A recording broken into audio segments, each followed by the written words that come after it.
વડોદરામાં રાત્રે બે જૂથ વચ્ચે મારામારી, દુકાન પર પથ્થરમારો અને વાહનોમાં ટોળાએ આગ ચાંપી, પોલીસ પરિસ્થિતિ પર પાડી થાળે.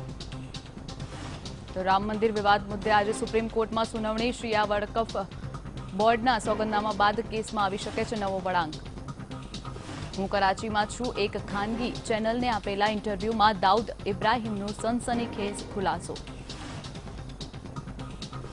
તો આજે ઉપરાષ્ટ્રપતિ પદ શપથ લેશે વેંકૈયા નાયડુ.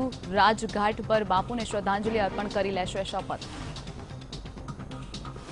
ગુજરાતમાં સ્વાઇન ફ્લૂનો ભરડો, અમદાવાદમાં 2ના મોત, મહેસાણામાં 3 કેસ પોઝિટિવ, અન્ય વિસ્તારમાં પણ અનેક કેસ પોઝિટિવ. તો રવિ પૂજારીનો વીટીવી સમક્ષ સૌથી મોટો ખુલાસો, કહ્યું નેતાઓ અને અગ્રણીઓને નથી આપી ધમકી.